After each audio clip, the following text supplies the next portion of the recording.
इस वीडियो में हम कुछ ऐसे शब्दों के बारे में जानने वाले हैं जो विज्ञान में बार बार सुनने को मिलते हैं, जैसे कि मास, वेट, फोर्स और मोशन। आइए इन्हें एक एक करके आसान भाषा में समझते हैं और मैं आपको ये भी बताऊंगा कि इनके यूनिट्स कैसे बनते हैं।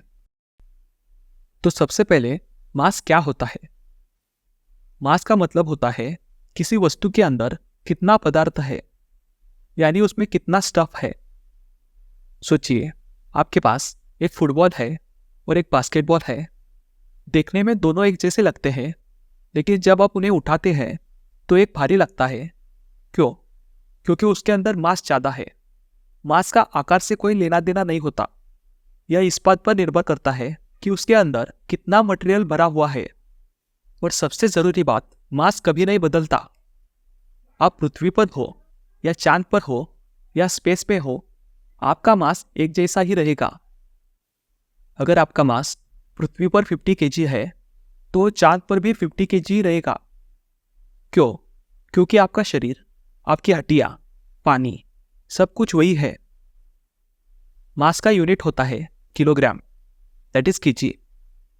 छोटे मास को हम ग्राम्स में नापते हैं। 1 kg बराबर 1000 ग्राम्स।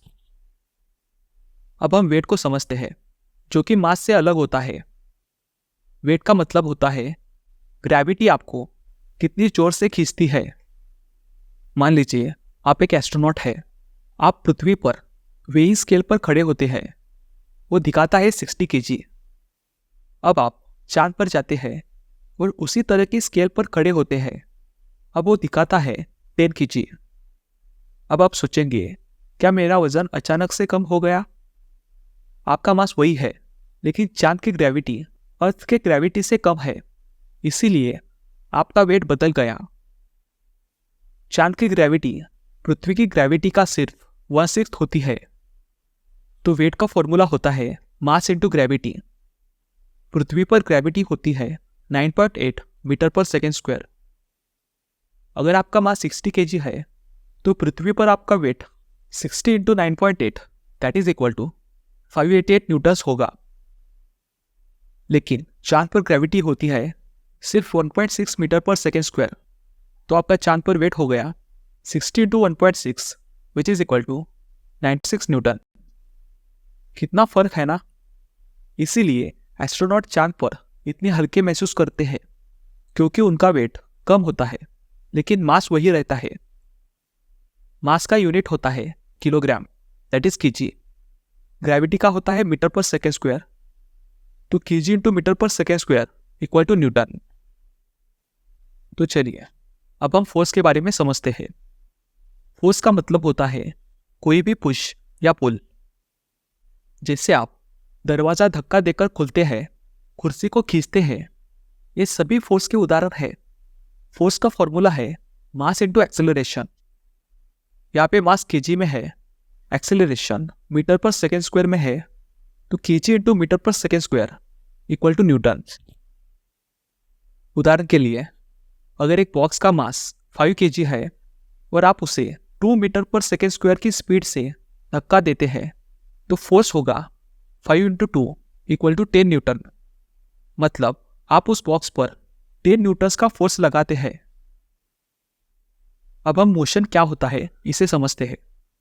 मोशन का मतलब होता है जब कोई वस्तु अपना स्थान बदलती है, यानी वो मूव करती है। जैसे कि उदाहरण है रोड पर चलती हुई कार, घूमता हुआ पंखा, चलता हुआ इंसान।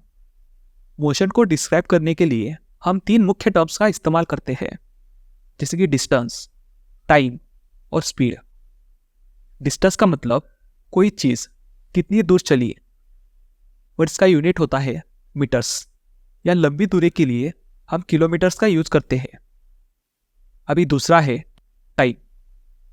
टाइम का मतलब उसे ये दूरी तय करने में कितना समय लगा, और टाइम को हम सेकेंड्स, मिनट्स या आवर्स में नापते हैं।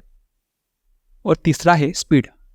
और स्पीड का मतलब कोई वस्तु कितनी तेजी से चल रही है, और स्पीड का फॉर्मूला है डिस्टेंस अपॉन टाइम। इसे हम एक उदाहरण से समझते हैं। अगर एक बाइक 100 मीटर्स की दूरी 5 सेकेंड में तय करती है तो स्पीड होगा 100/5 इक्वल टू 20 मीटर्स पर सेकेंड। इसका मतलब है बाइक हर सेकेंड में 20 मीटर्स मूव करती है। तो चलिए जल्दी से रिवाइज करते हैं। मास का मतलब होता है किसी वस्तु के अंदर कितना मैटर होता है। वेट का मतलब होता है ग्रेविटी आपको कितनी जोर से खींचती है। फोर्स का मतलब होता है कोई भी पुश या पुल।